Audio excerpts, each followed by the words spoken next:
Welcome, everyone, to another episode of Dynamics Corner, the podcast where we dive deep into all things Microsoft Dynamics. Whether you're a seasoned expert or just starting your journey into the world of Dynamics 365, this is your place to gain insights, learn new tricks, and hear from industry experts. In today's episode, we have a topic that's not just central to Dynamics 365, but to every aspect of business and life. It's imperative that no one is left behind. I'm your host, Chris. And this is Brad. This episode was recorded on June 28th, 2023. Chris. Here we are with another special episode for more than one reason. For more than one reason, you have to listen and you can hear both the reasons.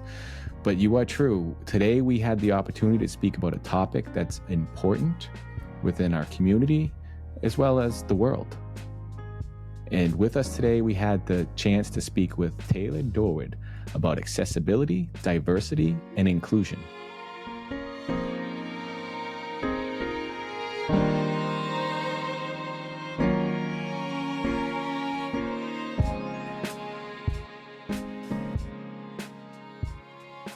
Chris, someone's at the door.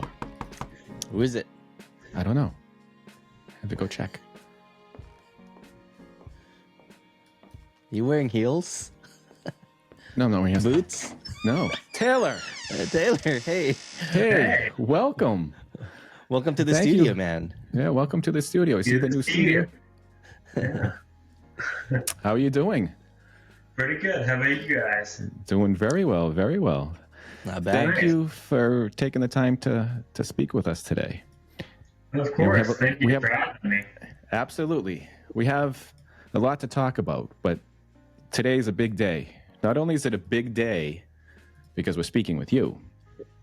Did you know, Chris, I don't even know if you know, did you know a year ago we did our first episode on Business Central 2022 Wave 1?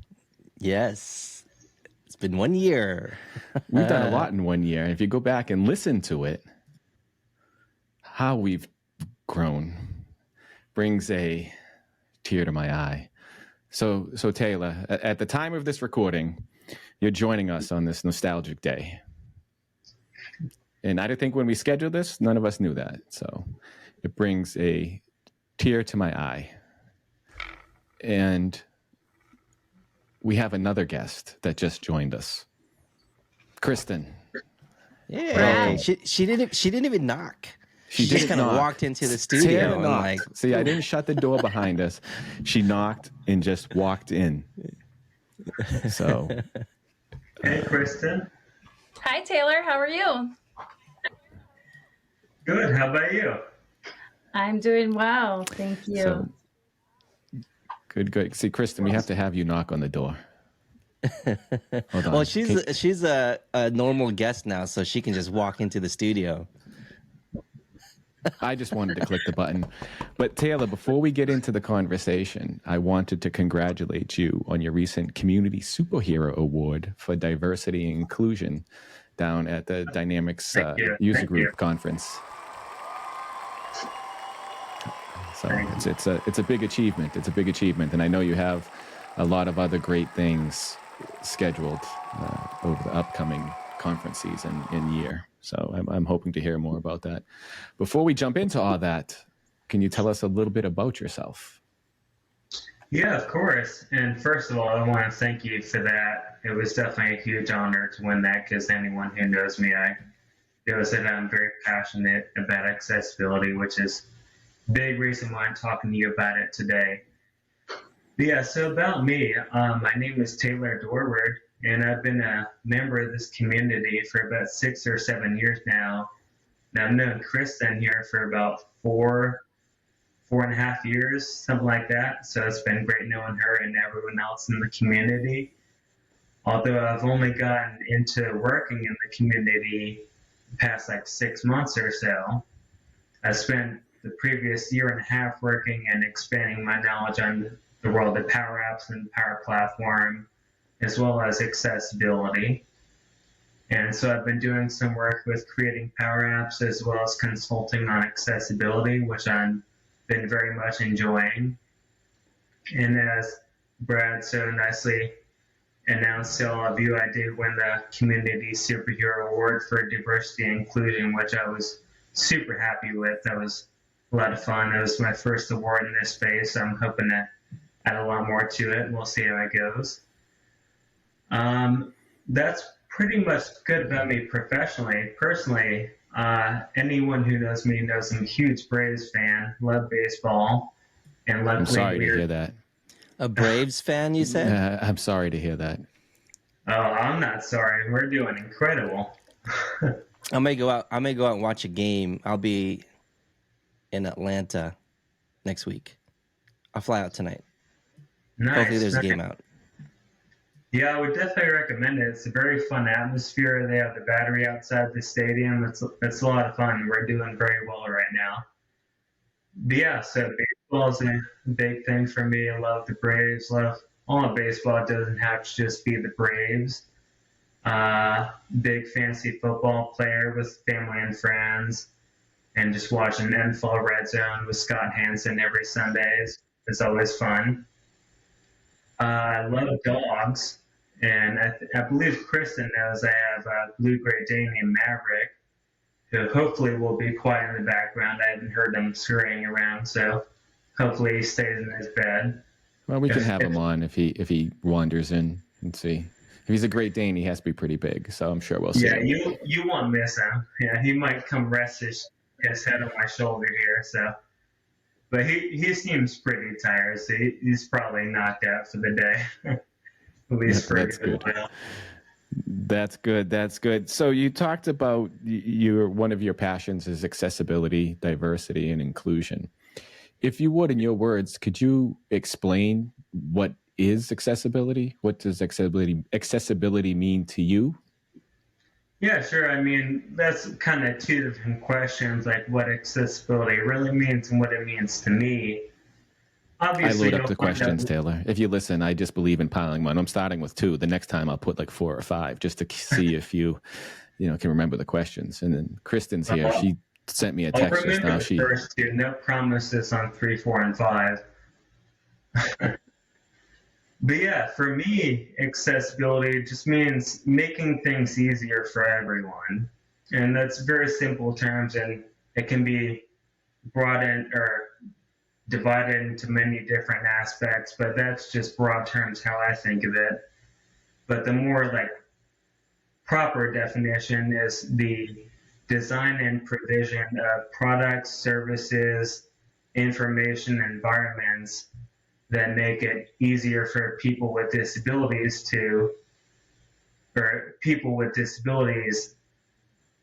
make them live their day-to-day lives a little bit easier. It wasn't most eloquently put, but we can definitely get more into that later. No, I think sometimes less is more, and to put things simply makes it easier for others to understand and possibly ask questions on. I think it's important. It's also important to bring attention to this because, as you and I had corresponded before, a lot of times we hear these terms, we hear these words, and without awareness to them or even thinking of them, sometimes people often overlook them. And it's important, to do, similar actions as yourself is bringing attention to it and drawing it to light, because some things don't take a lot for a person to make something more accessible to somebody, right? You may not think about how difficult somebody may have doing something, but a slight modification or a slight change can make it easier for more people or for everybody to be able to have the same opportunities, not only just in the software portion of it, which is what one of the points you had mentioned, but just I think in life in general. I think a lot of things can be put together with so minor. Taylor, what I'm curious, you mentioned making it easy, accessibility features. What are the common features or design elements that are essential for inclusive user experience? Well, when it comes to technology, there's definitely a lot that goes into making things accessible with the UX and the UI, and it varies with what type of disability you're trying to cater to. Because, I mean, it's always going to be hard to try and help everyone because there's a lot that goes into making things accessible. And so, what I think is a great first step when you're thinking to make, how do I make this UI accessible? Think about your audience. Who's going to be using this? Who's going to be interacting with it? And then when you know that, you can know more on what you need to improve and what needs to get better. Because if you are going in it, no pun intended, blindly, then it can be a little challenging trying to cater for all disabilities, although that is the goal. It can definitely be challenging, especially if you don't have that experience making things accessible. But simple things like font sizes, making things like giving alternative text descriptions for images, certain types of fonts can be easier for some people to read, especially with dyslexia. Making sure your screen isn't too cluttered, that's also a good one for dyslexia, as well as autism. And even for me as well, even though I don't have either of those, it's still a visual impairment, so it's still easier when things are more simplistic. And so, as you can tell, there's a lot of different ways to make things accessible. And that's why you have people like me who have spent a lot of time getting to know the ins and outs of accessibility, who you can go to and say, hey, can you help us make this more accessible? And of course, and I do that, but I also love to impart my wisdom onto others and share what I've learned about accessibility. Taylor, I have a question for you. You've been at some of these conferences over the past couple of years, some of these dynamic conferences, and you've got to walk around the expo hall and talk with ISVs. If you had to grade ISV solutions in our space, you know, A, B, C, D, E, F, if you had to give a grade, an average, as far as what is the accessibility level out there in our community, could you put a grade on that?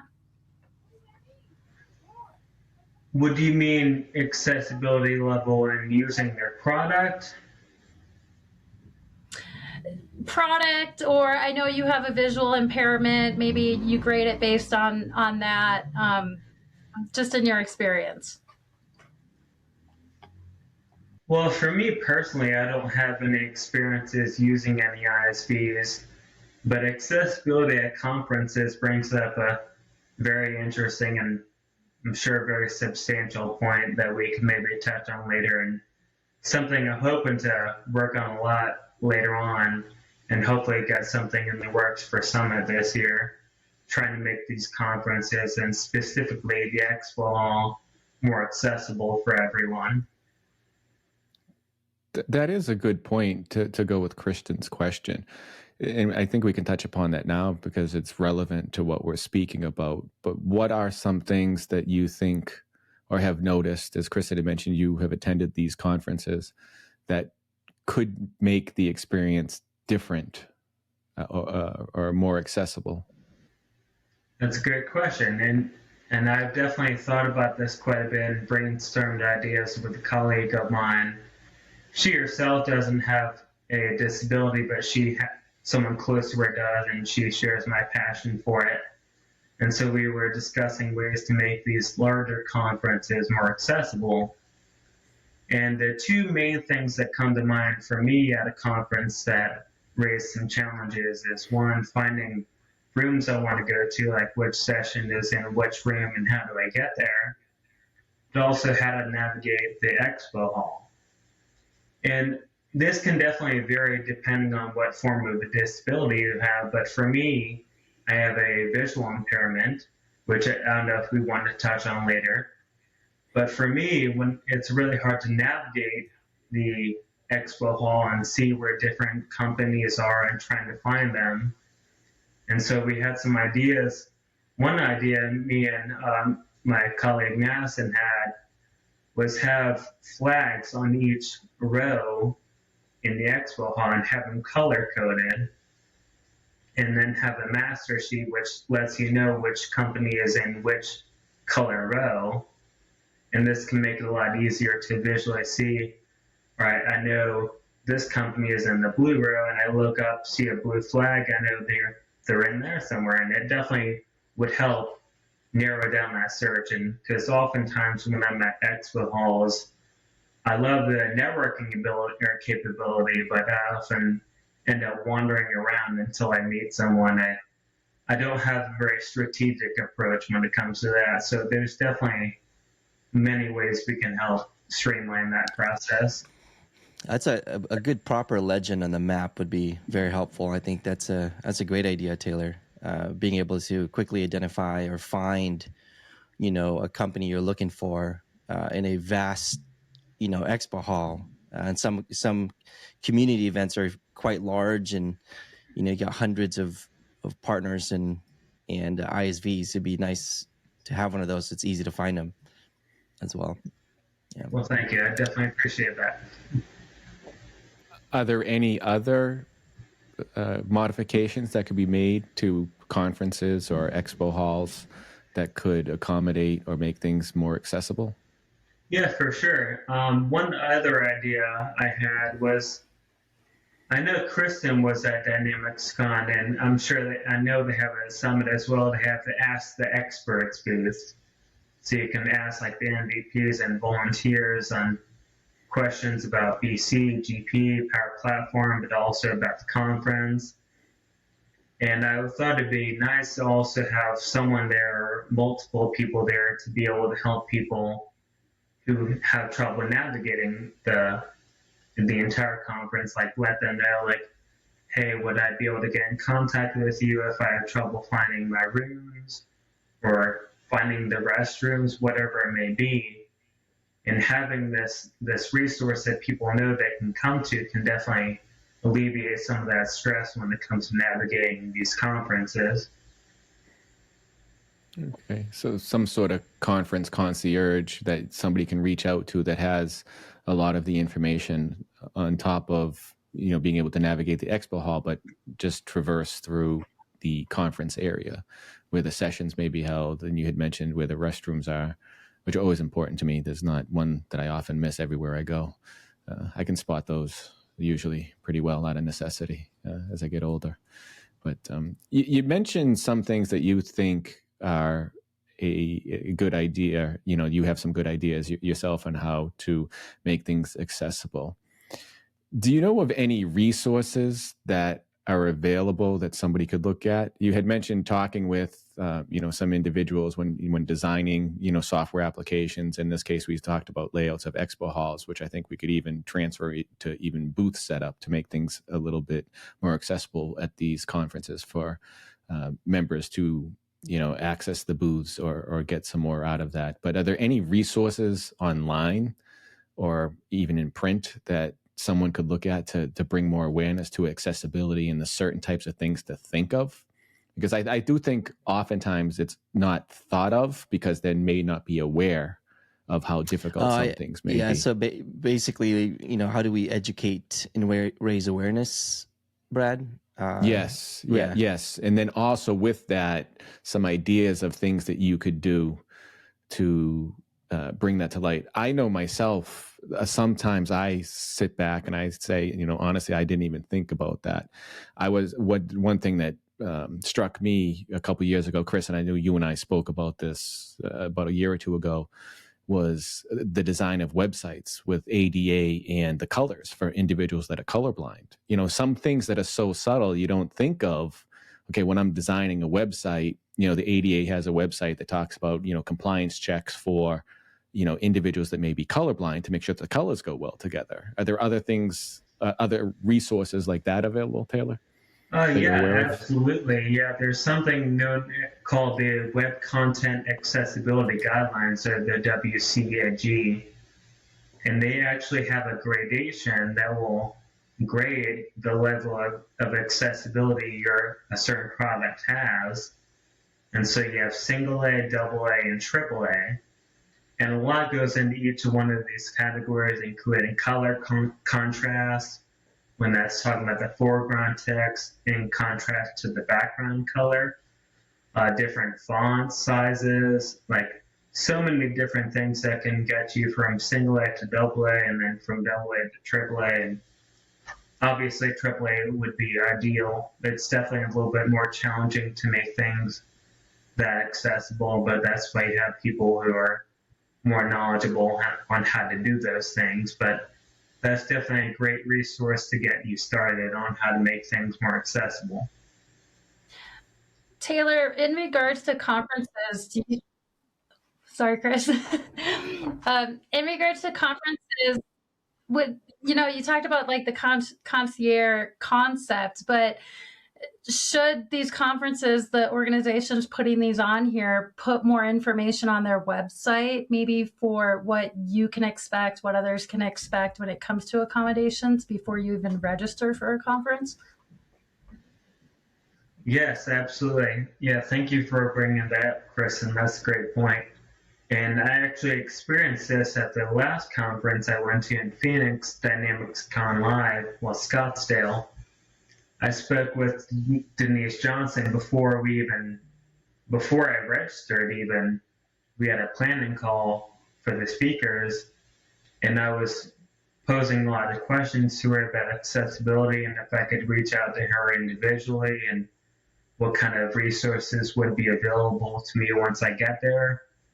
And so it can definitely be very helpful to kind of get ahead of that and let people know what they can do and how they can ask for that help, and just have that resource ahead of time can definitely be helpful.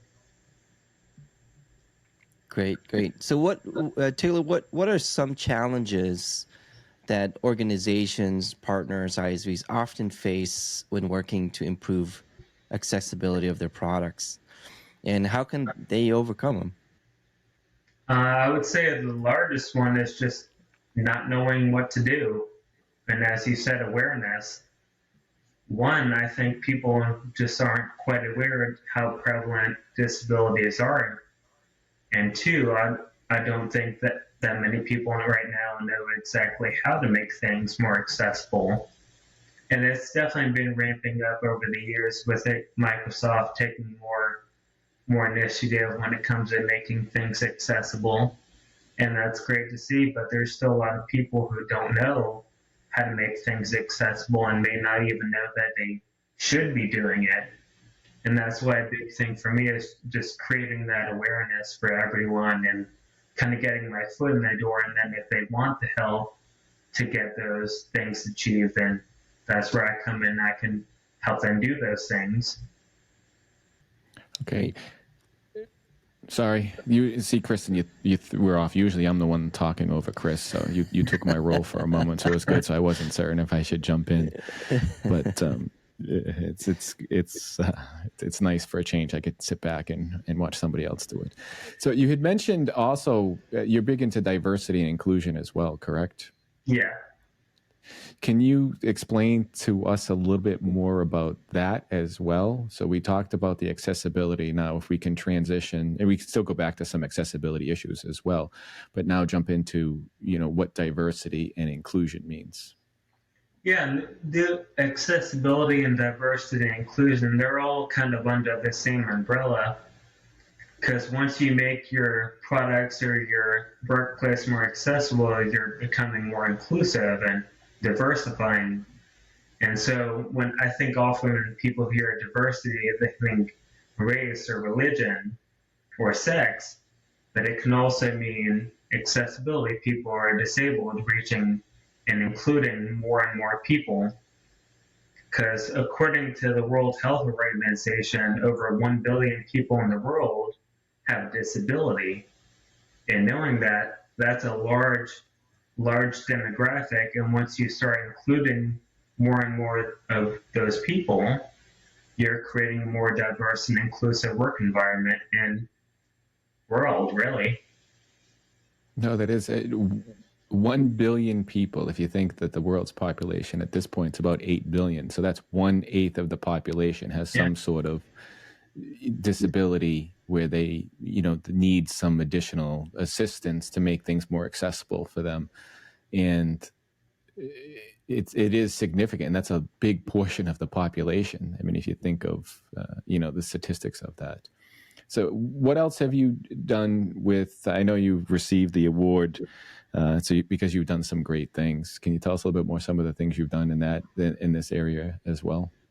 Yeah, of course. And yeah, we talked about trying to help conferences make things more accessible, but I've also been working at a company right now and helping them with their internal accessibility, and also doing contract work to help companies other than the one I'm working at right now with their accessibility.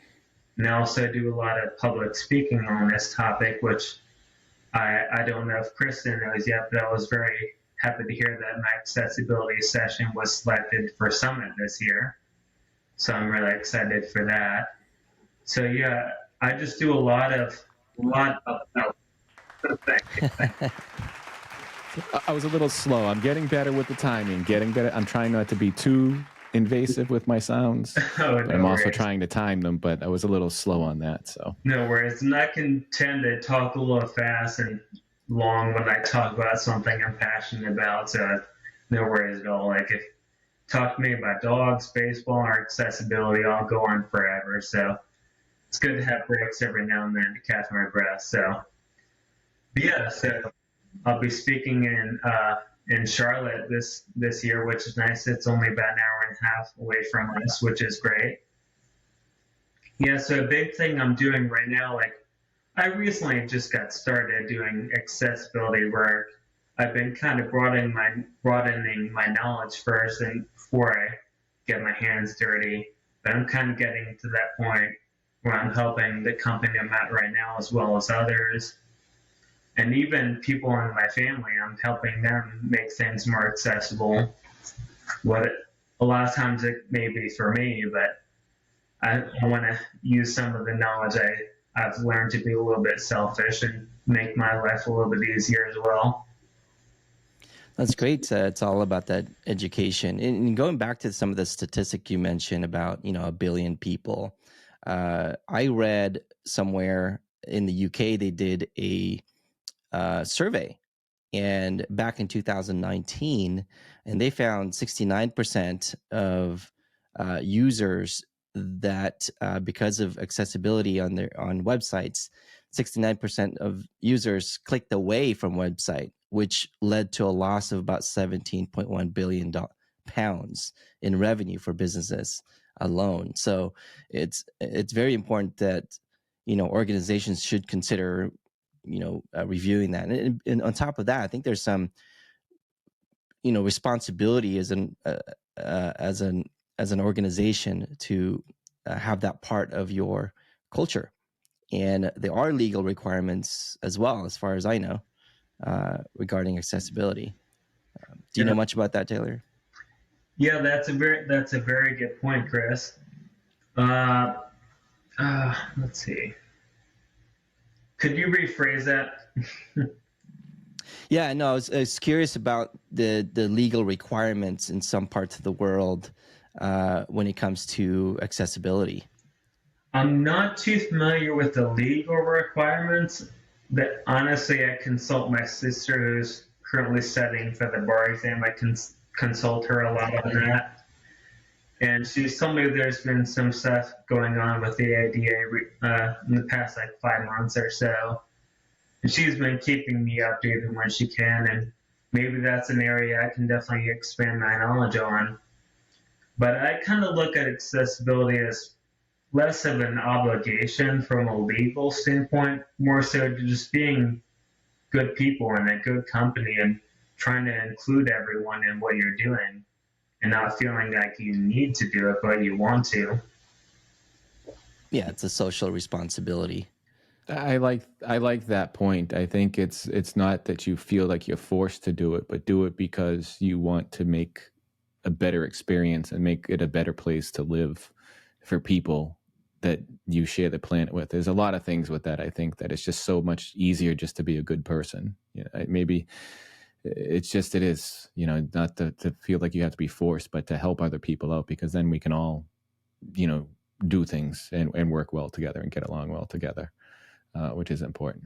But I am looking forward to your session at Summit. I will Hopefully we don't have competing schedules there, but I definitely want to learn more about this and see, more that you have to offer down at Summit. Wonderful. Yeah. And I would love to see you there. And I feel like my content changes a little bit every time I present it, which is great because even if the same person attends my session twice, they might leave with something different than the first time. So I'm always changing it, always advancing the information.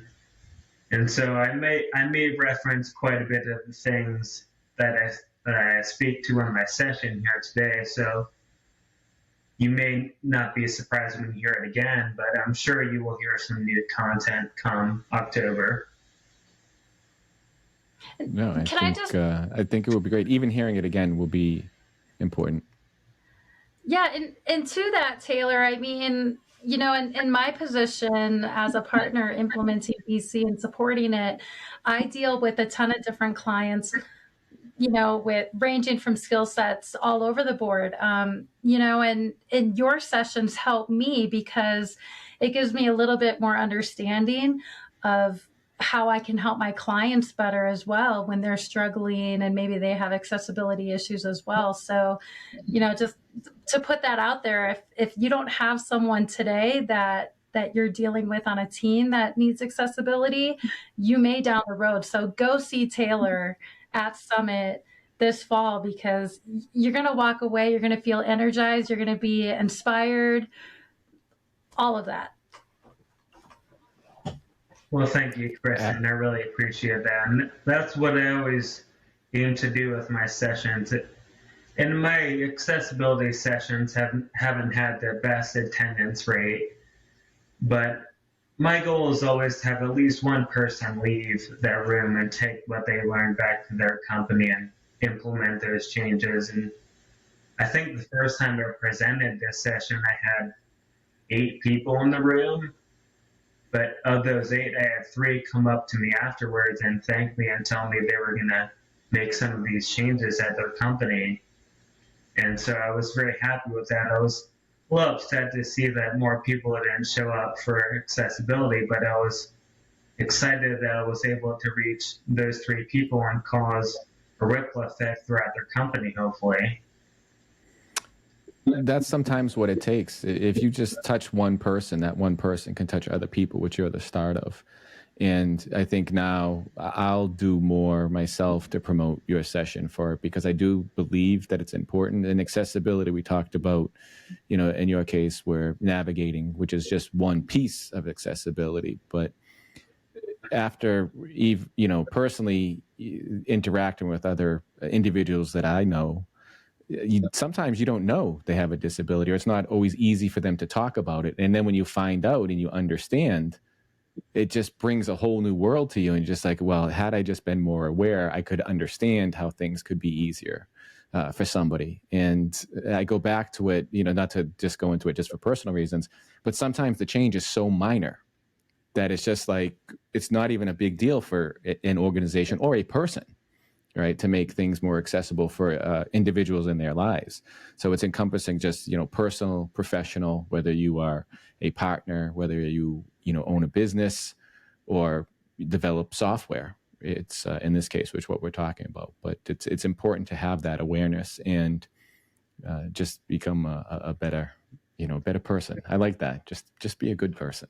Yeah, and you bring up a great point there when you said about you may not know. And that's a big world of disabilities that I think needs to be brought more awareness to. And that's the world of hidden disabilities, which is what I have. And I always like to give the example when you first met me, you may not, I'm sure a lot of people wouldn't have been able to tell that I suffer from a disability. And it can be very, very challenging to know who all has one. And nowadays it's very hard to tell because a lot of people suffer from anxiety, forms of depression, all these different hidden disabilities. So again, it can be very hard to know. But just think, if you're a good person to everyone and have these things in mind when you're interacting with people, then it can make everyone else's lives easier. And another point you talked about was making things accessible and not really inconveniencing anyone else. I think some people may think that making things more accessible might hinder the capabilities of an able-bodied person. And I've honestly never found that to be the case. And actually, more often than not, I've found that some of these accessibility changes and features can actually be more help, or not more help in comparison, but be helpful to people without disabilities. For example, my mother was helping me set up an accessibility feature. I believe it was in Excel, and she realized she was going to start using it because she helped me set up and used it to make sure it worked.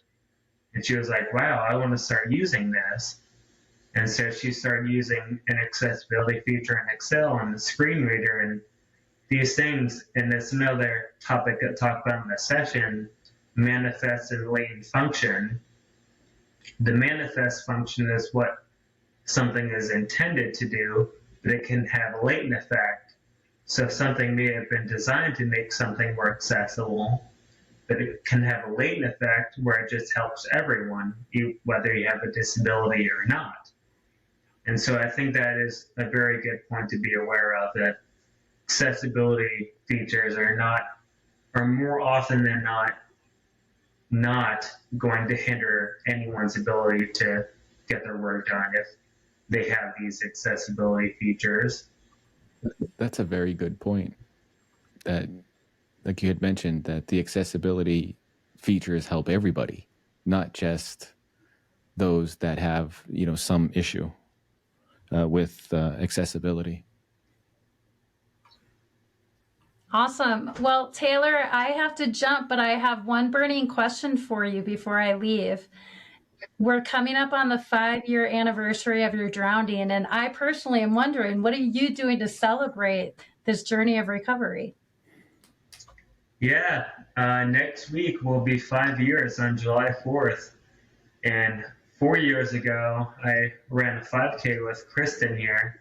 She came all the way from Colorado to run in my 5K, which was awesome. Yeah, coming up on 5 Excellent. years, and probably going to be spending it with the family on the lake, but I'm pretty proud of. Thank you. I was a little slow again. Well, congrats, Kristen, and running with him too. That's I enjoy running. Had I known, I would have probably run with you too. I do a lot of running myself. That's where I do a lot of my thinking. Brad, it was a day of celebration. Oh yeah, Say it again. Absolutely, day of celebration.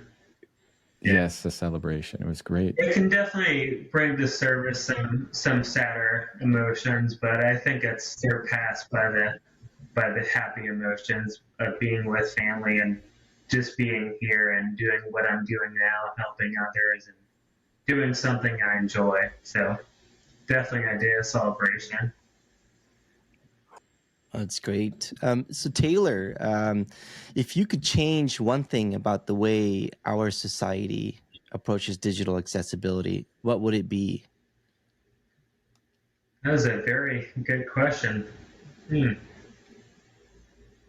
I definitely feel like there were many answers to this question. I could probably talk about it for quite a bit. But I would say the biggest thing I think people should keep in mind, and one of the bigger mistakes people make, is not talking to people with disabilities and product testing and getting that perspective of a person with a disability. And if you have that input from, say, someone like me who can tell you exactly what it looks like from our perspective, then it can really be beneficial to streamlining your accessibility.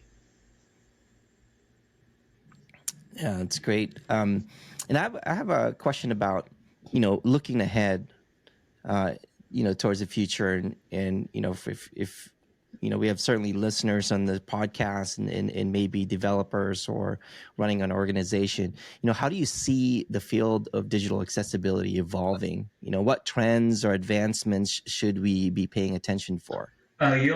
you'll definitely see a lot more things becoming more and more accessible as the awareness gets higher. More and more companies are going to be making these changes in accordance with the WCAG, as I referenced earlier. So you're going to see a lot more of these accessibility features. Although, if you have no experience with these features, you may not even notice them. Because again, like I was telling Brad earlier, if you're an able-bodied person with no disability, you may not even realize that a web page or a product is made to be accessible. It could be AAA, the highest level of accessibility, and you may not even notice because you're not looking at it through that lens. But I do believe things are becoming more and more accessibility as more and more awareness. But my hope is to raise awareness for people to look for these things and like maybe look at their own product or their own work environment and say, hey, that isn't accessible. Even if the person who is speaking isn't speaking from the perspective of a person with a disability, but just because they're aware of what makes something accessible and what makes something non-accessible. Okay, the accessibility, I think, to go back to, we talked about the accessibility from the digital accessibility point of view. I mean, I think there are a number of things that someone could do. We talked about the color contrast. We talked about the font size and style. We talked about handling media with alternate text for images you had mentioned. One other thing that I think of as well is the use of a mouse versus keyboard, because some applications allow both a keyboard context as well as a mouse context, which is one point that I know some people like it for, speed, as you talked about. This just goes where, some, if you would call, you reference them able-bodied, get the benefits of, but having the accessibility to allow somebody who may have difficulty using a mouse to have the keyboard controls along with the mouse controls is also something that could be handled as far as accessibility is concerned. Yeah, because another good thing, and what I try to also do is not just raise awareness of accessibility, but also the different types of disabilities and how we can help these individuals and what all that means. And so there's a lot of different ways to help each specific disability, and some accessibility features can assist more than one group of disabled people. And so it's very good to keep in mind and kind of raise your knowledge on the different types of disabilities and how you can help people with disabilities as well. Great. Taylor, thank you very much for taking the time to speak with us today and to share your insights on accessibility and sharing some resources such as the WCAG, which is the Web Content Accessibility Guideline, and some other tips and tricks. And I also will help you promote your session so that while down at Summit, many more will get some benefits of hearing in more detail some of your accessibility features. Would you be able to tell us how individuals can contact you if they'd like to learn more about accessibility, diversity, and inclusion, and some of the other great things that you were doing? Yes, absolutely. And I just want to thank you for that, because I definitely hope to reach as many people as I can with my message. And there are definitely a lot of other people out there speaking on accessibility, and that's wonderful. It's definitely a topic I'm very passionate about and looking forward to presenting on it again. But if you would like to get in contact with me, you can reach me at my email, taylor@lifehacks365.com, or on my LinkedIn, Taylor Dorward.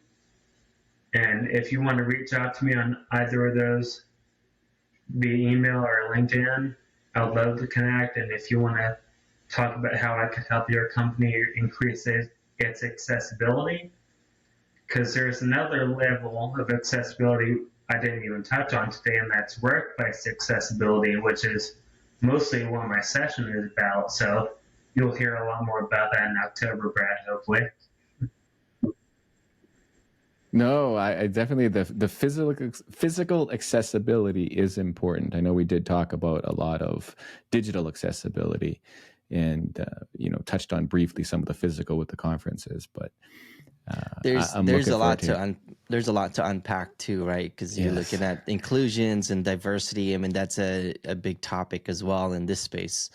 I would love to talk about that in the future too, I think Taylor. we can do that. Summit's in October. I think Taylor will have you on again prior to your session to help promote awareness to accessibility, diversity, inclusion, and have some more information about your session. But we can also maybe at that point talk a little bit more about some of the physical adjustments that can be Yeah, made for that'd be accessibility wonderful. And as my well. session is more, when I say accessibility in the workplace, it's more so creating that culture of accessibility, like how to best interact with employees suffering from a disability and how you can start that conversation and the benefits of doing this.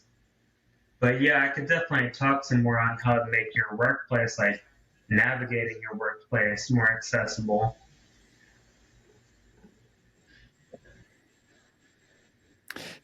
No, I'd like to hear more. And then also maybe we could even talk about we talked about the workplace and maybe branching off to now with a lot of remote workers, right? You have some that are hybrid where they go in office, where you have some physical adaptations that you can make, but also maybe in the branches of digital, what to do with some remote workers as well to make, accessibility, diversity, inclusion for those remote workers as well might be something we could talk about, because it is a big part. Absolutely. Yeah, and as Chris said, today. accessibility and inclusion and diversity, it's a very vast topic. Honestly, you could probably fill like 10 episodes with it. There's just so much to cover, but I want to thank you guys.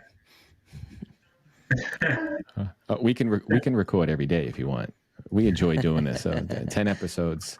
We can put the backlog for Chris to edit these. It's okay. We already do that now. He little do you know, Taylor. I don't sleep. He's falling behind on the edits. We have like 4 or 5, maybe 6 episodes behind. I definitely appreciate you guys giving me a platform to speak on this, and definitely look forward to seeing you guys in Charlotte. And just thank you so much for having me on here.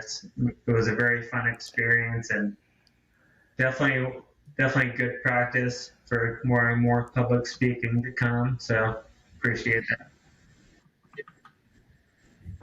No, we appreciate it, and we look forward to seeing you do this more publicly, because you had mentioned with your sessions and other avenues that you take to promote your message. Thank you again. We really appreciate it. Thank you, Taylor. All right. Ciao, ciao. Cheers. Thank you, Chris, for your time for another episode of In the Dynamics Corner Chair. And thank you to our guests for participating. Thank you, Brad, for your time. It is a wonderful episode of Dynamics Corner Chair. I would also like to thank our guests for joining us. Thank you for all of our listeners tuning in as well. You can find Brad at developerlife.com. That is DVLPRLIFE.com. And you can interact with them via Twitter, DVLPRLIFE. You can also find me at matalino.io, MATALINO.io. And my Twitter handle is matalino16. And you can see those links down below in the show notes. Again, thank you, everyone. Thank you, and take care.